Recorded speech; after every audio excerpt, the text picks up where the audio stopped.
निहाल कर दिता। और बहुत संसार की धरती के उपर नहीं आते, वो तपते नहीं, उन्हों जीवन अंदरों संतोखी ठंडा आनंदित हो जाता है। हुण सतगुरु जी अगे सृष्टि की रचना बारे की कहते, साहब कहते साचे ते पवना भया, पवना ते जल होए, जल ते त्रिभवन साजिया, घट घट जोत समोए। सृष्टि की रचना बारे संसार दे बहुत बड़े बड़े फिलासफर, धार्मिक, विग्यानिक, हरेक खिते नाल संबंध रखने वाले लोग जिहड़े आ सृष्टि की रचना और मनुख की बनतर बारे जानने के लिए बहुत कुछ जिहड़ा है वो अपना जोर लाया, ढिल लाया कि असीं जान सकीए सृष्टि की रचना किदां, मनुख किदां बने। धर्म की दुनिया वाले किसी करिश्मे नूं, किसी शक्ति नूं तजवी देंदे आ। कोई शक्ति है, कोई करते वालों वरताया गया कोई करिश्मा है जिहदे सदका ये धरती बनी। उस मालिक की साहब वालों रचाई गई सृष्टि बारे इदां दे विचार धर्म की दुनिया वाले हरेक मनुख, पर विज्ञान इनू नहीं मानता। विज्ञान इस तो उल्ट है, विज्ञान नहीं मानता, क्योंकि धार्मिक बंदा टिकिया होया आस्था ते, शरदा ते, भावना ते, रब ते यकीन ते। विज्ञान टिकिया होया पदार्थ से। जिहड़ा विज्ञान है वो पदार्थ ते टिकिया होया, वो पदार्थ की खोज करता और रब की खोज नहीं करता विज्ञान। इसलिए धार्मिक और विज्ञान दोवां दे विच दिन रात का अंतर है, फर्क है धर्म और विज्ञान में। जिहड़ी गल नूं धर्म मनदा है विज्ञान उहदे ते कांटा फिरदा है, जिहड़ी गल नूं विज्ञान मनदा है धर्म उहदी पुष्टि करदा है। क्योंकि सतगुरां ने रबी बाणी के अंदर भी विज्ञानिक गल्लां लिखियां, क्योंकि ये ग्रंथ वो ग्रंथ है जिहदे विच मुकम्मलताई है हरेक पक्ष। विज्ञानी भी इहदे तो सिद्ध लेंदे। खैर बात जो कर रहा सा, विज्ञानियों के अंदर आइंस्टाइन का सिद्धांत है कि वह कहता भी सृष्टि एक धमाका होया, ते जदों धमाका होया एक छोटे निक्के पैसे रुपये जिड्डा वो आकार सी सृष्टि का, ते उहदे विचों जदों धमाका होया तो फिर ये सृष्टि जिहड़ी बनी। आइंस्टाइन का जो सिद्धांत है वो बिग बैग जिन्हों कहते हैं, उहदे विच वो लिखदा है कि सृष्टि की रचना 13.77 बिलियन ईयर्स, 13.77 बिलियन ईयर्स खरबा साल बन गए। खरबा साल पहला हुई और एक सिल्योरिटी है जिहड़ी सृष्टि है, धरती है, और वो जिहड़ा धमाका होया उहदे तो ये सृष्टि की रचना हुई। क्योंकि वो पदार्थवाद की दुनिया में मानते आ, वो किसी करिश्मे किसी होर चीज़ को नहीं मानते। जरा तुस धर्म जिहड़ा है उहदे विच वो हुण धार्मिक दुनिया वाल आईए, के वो कहते आ कि उन्हों का अहम है, उन्हें पहला पारसियां नूं पैदा किया। देखो धर्म की दुनिया वाला अपने तरीके नाल सोचदा, वो कहता पहला पारसियां नूं पैदा किया, पारसी पैदा करन तो बाद रब ने धरती बनाई, पहला पारसी पैदा कर दिते,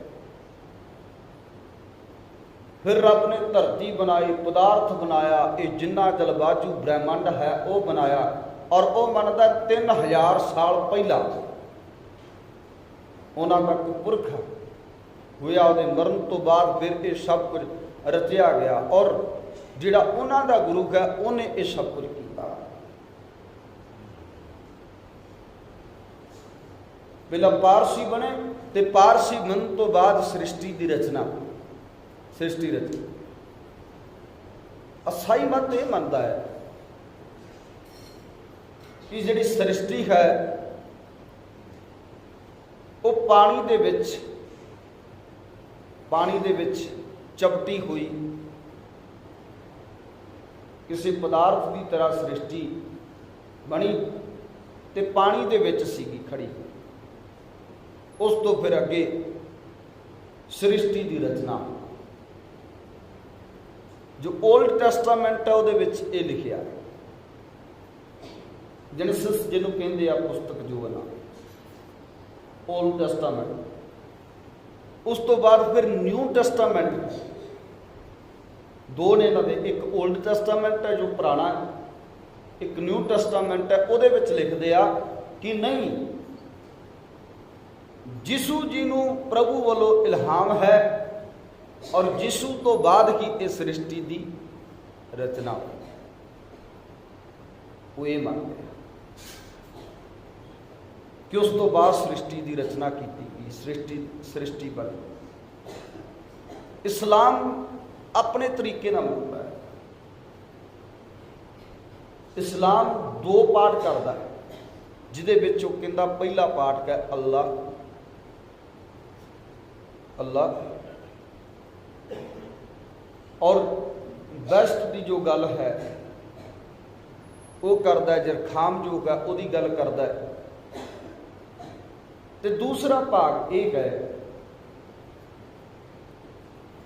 कि उस रब ने दूसरे पासे सृष्टि आदि जिहड़ी रची, पर वो भी होंद ये मनते आ भी मुहम्मद साहब तो लैकर के बाद के अंदर ये सब कुछ सिरजा गया बनया।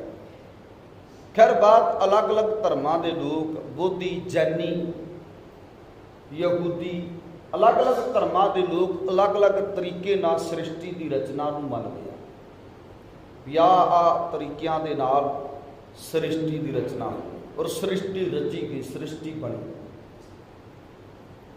अलग अलग तरीके आपो अपने विचार। इत्थों तक भी वो मनते कि जिवें छुट्टी वाला दिन है ना, छुट्टी वाला दिन भी अपने तरीके नाल बनाया कि 6 दिन रब ने काम किया तो 7वें दिन रब ने आराम किया। जिहड़ा कैलेंडर असी वरत रहे हैं, जिहड़ी ऐतवार छुट्टी होंदी है, ईसाईयत मत दे नाल जुड़िया। ईसाई लोग ये मनते आ कि रब ने 6 दिन काम किया तो ऐतवार वाले दिन आराम किया, तां करके उन्होंने ऐतवार छुट्टी होती है। अरब कंट्रियां दे विच ऐतवार छुट्टी नहीं होती, शुक्रवार छुट्टी होती। वो ये मनते आ कि रब ने 6 दिन काम किया, 6 दिन शनि, ऐत, सौम, मंगल, बुध, वीर, इतों तक, तो शुक्रवार छुट्टी। उधरली कंट्रियां शुक्रवार छुट्टी नहीं है। वो ये मनते भी रब ने शुक्रवार वाले दिन आराम किया। इदा अलग अलग तरीके नाल लोग आपो अपने सिस्टम के हिसाब नाल रब नूं भी आराम कराउंदे। पर साहब कहते वो तो एक खिन भी जे पलक झपकले तो धरती तैस नैस हो जाए, वो आराम नहीं करता। जिहड़ा दिन रात सारिਆਂ ਨੂੰ वंड रहा दे रहा है, वो आराम नहीं करता। इस लिए विज्ञान जिहड़ा है वो धर्म तो अलग है, वो अलग गल करता, ते धर्म अलग। धर्म आस्था शरधा भावना इन्हां चीज़ां ते टिकिया, पर विज्ञान जिहड़ा वो पदार्थ ते टिकिया, वो पदार्थ के उपर यकीन करता है, उसकी खोज ही पदार्थ लई है। रब लई खोज है किते विज्ञान च? रब लई किते विज्ञान च खोज होवे है जी? नहीं है। जिन्नियां खोजां ने पदार्थ दियां ने। जे धरती का गुरुत्वाकर्षण है वो भी पदार्थ तो होया, क्योंकि उन्हें वेख्या कि एक सेब अपने आप टुट के थले डिगया, तो उतों उस विज्ञानी ने यह जानिया कि धरती एक गुरुत्वाकर्षण है, अपने वल चीज़ को खिंचती है।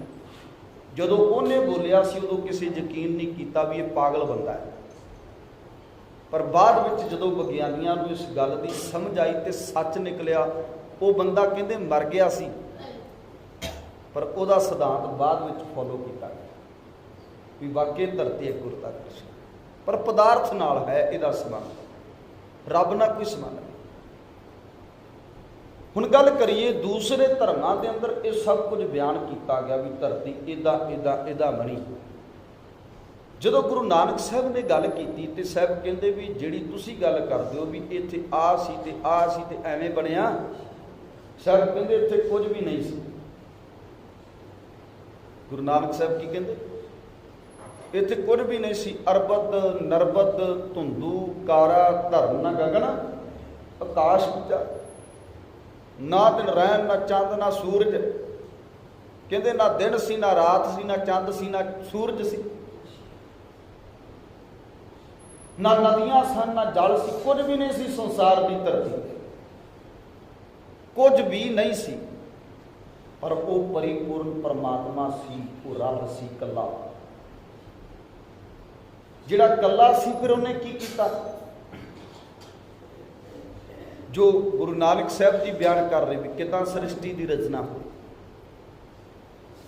सब कहते साचे ते पवना पिया, अरबद नरबद धुंधू कारा तड़ना गगन आकाश विचारा, कुछ भी नहीं सी, ना दिन रैन ना चंद ना सूरज ना नदियां ना नाले, ये सब कुछ भी नहीं सी। उदों की सी कला रब सी, ते कले रब तो की बनया साचे ते पवना पिया, सच्चे ने फिर पवन पैदा, पवन समझते हो हवा, सच्चे ने हवा पैदा की। तो जो विज्ञान पढ़ोगे साइंस पढ़ोगे वो है कि हवा ते गैसां दे मिश्रण तो पानी बनता है। जिहड़ी पानी की उपज है वो हवा ते गैसां दे मिश्रण तो बनती है, तां पानी का उत्पन्न होंदा है, तां पानी बनता है। हुण की कीता रब ने, साचे ते पवना पिया, पवना ते जल होए, कहते हवा तो फिर जल बनया, वाष्पीकरण होया। ते अज भी वो वाष्पीकरण हुंदा है, जो बारिश होंदी है, कहते कि हवा दे राही समुद्रां दा पानी वाष्पीकरण हुंदा है, ते ओहदे बदल बनते हैं, उही बदल फिर किते ना किते जाके बरखा, हवा राही वाष्पीकरण है। पर पवन तो फिर जल बनया, की किया साहब ने? साहब कहते साचे ते पवना पिया, पवना ते जल होए, हवा तो जल बनया है, जल ते त्रिभवन साजिया, कट कट जोत समोए। फिर की कीता? जल तो त्रिभवन साजिया, जिन्ना भी इस सृष्टि का कोना कोना फिर रब ने, क्योंकि जदों आपां पिछे जावांगे 13.77 बिलियन ईयर्स खरबां साल पिछे वेखीए तो यह मन्निया जाता भी कला जल ही जल सी, धरती बाद ਜਾਲੀ ਸੀਗਾ, ਧਰਤੀ ਬਾਅਦ ਵਿੱਚ। ਇਸ ਲਈ ਸਾਹਿਬ ਕਹਿੰਦੇ ਜਲ ਤੇ ਤ੍ਰਿਭਵਨ ਸਾਜਿਆ, ਜਲ ਤੋਂ ਬਾਅਦ ਤ੍ਰਿਭਵਨ ਸਾਜਿਆ ਗਿਆ। ਵੇਖੋ ਇੱਥੇ ਵਿਗਿਆਨ ਦੀ ਵੀ ਗੱਲ ਹੈ, ਇੱਥੇ ਧਰਮ ਦੀ ਵੀ ਗੱਲ ਹੈ, ਕਿਉਂਕਿ ਇੱਥੇ ਪਹਿਲਾ ਧਰਮ ਹੈ, ਵਿਗਿਆਨ ਬਾਅਦ ਚ। ਪਹਿਲਾ ਧਰਮ ਹੈ ਨਾ ਜੀ, ਸਾਚੇ ਤੇ ਪਹੁੰਚਣਾ ਪਿਆ। ਵਿਗਿਆਨ ਕਹਿੰਦਾ ਵੀ ਸਿੱਕੇ ਜਿੰਨੀ ਚੀਜ਼ ਸੰਸਾਰ ਦੀ ਧਰਤੀ ਤੇ ਉਹ ਫਟੀ, ਲਾਵਾ ਨਿਕਲਿਆ, ਉਹਦੀ ਧਰਤੀ ਬਣ ਗਈ। ਪਰ ਗੁਰੂ ਕਹਿੰਦਾ ਸਾਚੇ ਤੇ ਪਹੁੰਚਣਾ ਪਿਆ। ਇੱਥੇ ਪਹਿਲਾ ਰੱਬ ਹੈ, ਬਾਅਦ ਵਿੱਚ ਹਵਾ ਹੈ, ਬਾਅਦ ਵਿੱਚ ਉਸੇ ਹਵਾ ਤੋਂ ਜਲ ਬਣਦਾ ਹੈ, ਜਲ ਤੋਂ ਬਾਅਦ ਫਿਰ ਤ੍ਰਿਭਵਨ ਸਾਜਿਆ ਜਾਂਦਾ ਹੈ। ਸਭ ਕਹਿੰਦੇ ਜਲ ਤੇ ਤ੍ਰਿਭਵਨ ਸਾਜਿਆ, ਘਟ ਘਟ ਜੋਤ ਸਮੋਏ। ਤੇ ਫਿਰ ਮੇਰੇ ਰੱਬ ਨੇ ਹਰੇਕ ਹਿਰਦੇ ਵਿੱਚ ਆਪਣਾ ਅੰਸ਼ ਟਿਕਾ ਦਿੱਤਾ, ਜੋਤ ਟਿਕਾ ਦਿੱਤੀ, ਘਟ ਘਟ ਜੋਤ ਸਮੋਏ। ਕੋਈ ਵੀ ਐਸੀ ਚੀਜ਼ ਨਹੀਂ ਜੋ ਰੱਬ ਨੇ ਬਣਾਈ ਗਿਆ ਉਹਦੇ ਵਿੱਚ ਆਪ ਨਾ ਹੋਵੇ।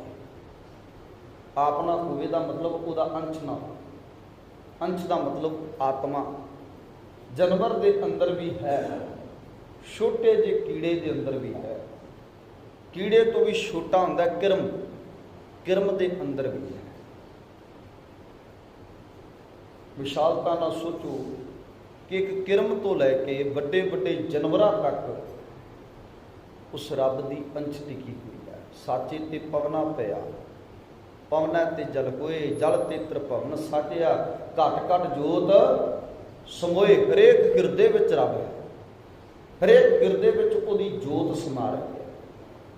ਨਿਰਮਲ ਮੈਲਾ ਨਾਥੀਐ, ਸ਼ਬਦ ਰਤੇ ਪਤ ਹੋਏ। ਸਭ ਕਹਿੰਦੇ ਨਿਰਮਲ ਮੈਲਾ ਨਾਥੀਐ, ਸ਼ਬਦ ਰਤੇ ਪਤ। ਨਿਰਮਲ ਤੇ ਮੈਲੇ ਦੀ ਵਿਚਾਰ ਨਹੀਂ ਕੀਤੀ ਜਾਂਦੀ ਜਦੋਂ ਕੋਈ ਕਰਤਾਰ ਦੇ ਸ਼ਬਦ ਵਿੱਚ ਰਤਿਆ ਜਾਂਦਾ, ਕਿਉਂਕਿ ਜਦੋਂ ਸ਼ਬਦ ਵਿੱਚ ਰਤਿਆ ਗਿਆ ਫਿਰ ਬਾਹਰੀ ਤੌਰ ਤੇ ਆਪਾਂ ਕਹਾਂਗੇ ਨਿਰਮਲ ਹੋਏਗਾ ਤੇ ਤਾਂ ਪ੍ਰਵਾਨ। ਹਾਂ ਨਿਰਮਲ ਹੋਵੇਗਾ, ਪਰ ਜੇ ਬਾਹਰੀ ਲਿਬਾਸ ਉਹਦਾ ਮੈਲਾ ਕਚੈਲਾ ਵੀ ਹੋਇਆ ਤਾਂ ਵੀ ਪ੍ਰਵਾਨ ਹੋਵੇਗਾ। ਕਿਉਂਕਿ ਭਗਤ ਰਵਿਦਾਸ ਜੀ ਕੋ ਰੋਜ਼ ਕੋਈ ਨਵੇਂ ਕੱਪੜੇ ਨਹੀਂ ਪਾਉਂਦੇ। ਕਿ ਜੁੱਤੀਆਂ ਗੰਢਣ ਵਾਲਾ ਬੰਦਾ ਰੋਜ਼ ਡਰੈਸਅਪ ਥੋੜਾ ਹੁੰਦਾ, ਉਹਨੇ ਤੇ ਉਹੀ ਕੱਪੜੇ ਪਾਉਣੇ ਨੇ, ਮੈਲੇ ਕੁਚੈਲੇ। ਝੁੱਗੀ ਹੈ, ਛੰਨ ਹੈ, ਮਰੇ ਹੋਏ ਪਸ਼ੂਆਂ ਦਾ, ਮਰੇ ਹੋਏ ਡੰਗਰ ਢੋਣੇ, ਇੱਦਾਂ ਦਾ ਕੰਮ ਕਰਦਾ ਤੇ ਕੱਪੜੇ ਕਿਤੇ ਸਾਫ਼ ਰਹਿਣਗੇ। ਪਰ ਪ੍ਰਵਾਨਤਾ ਹੈ ਉਹਨਾਂ ਦੀ, ਫਿਰ ਨਹੀਂ ਵਿਚਾਰਿਆ ਜਾਂਦਾ। ਜਦੋਂ ਅੰਦਰੋਂ ਨਿਰਮਲ ਹੋ ਗਿਆ ਨਾ ਤੇ ਫਿਰ ਉਹਦੀ ਮਲੀਨਤਾ ਨਹੀਂ ਵਿਚਾਰੀ ਗਈ ਕਿ ਇਹਦੇ ਕੱਪੜੇ ਮੈਲੇ। ਅਸੀਂ ਵਿਚਾਰ ਕਰਦੇ ਹਾਂ ਇਸ ਗੱਲ, ਪਰ ਰੱਬ ਨਹੀਂ ਵਿਚਾਰ ਕਰਦਾ। ਸਭ ਕਹਿੰਦੇ ਇਤੀ ਕਿਰਪਾ ਵਰਤਦੀ ਹੈ। ਨਿਰਮਲ ਮੈਲਾ ਨਾਥੀਐ, ਸ਼ਬਦ ਰਤੇ ਪਤ ਹੋਏ।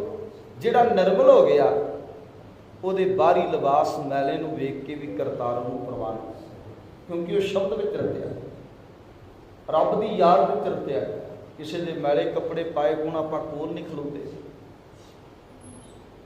ਮੈਲਾ ਕੁਚੈਲਾ ਹੋਵੇ ਆਪਾਂ ਉਹਦੇ ਕੋਲ ਨਹੀਂ ਬਹਿੰਦੇ, ਪਰ ਰੱਬ ਐਸਾ ਹੈ, ਉਹਦੇ ਦਰ ਤੇ ਪ੍ਰਵਾਨਤਾ। ਉਹ ਨਹੀਂ ਵੇਖਦਾ ਵੀ ਇਹਦੇ ਕੱਪੜੇ ਮੈਲੇ ਨੇ ਕਿ ਚੰਗੇ, ਉਹ ਵੇਖਦਾ ਇਹਦਾ ਅੰਦਰ ਮੈਲਾ ਨਾ ਹੋਵੇ, ਅੰਦਰ ਸਾਫ਼ ਹੋਵੇ। ਬਾਹਰੀ ਕੱਪੜੇ ਭਾਵੇਂ ਮੈਲੇ ਕਿਉਂ ਨਾ ਹੋ। ਇਹ ਮਨਸਾ ਸੰਤੋਖਿਆ, ਨਦਰ ਕਰੇ ਤਿਸ ਮਾਈ। ਕਹਿੰਦੇ ਇਹ ਮਨ ਸੱਚ ਦੇ ਨਾਲ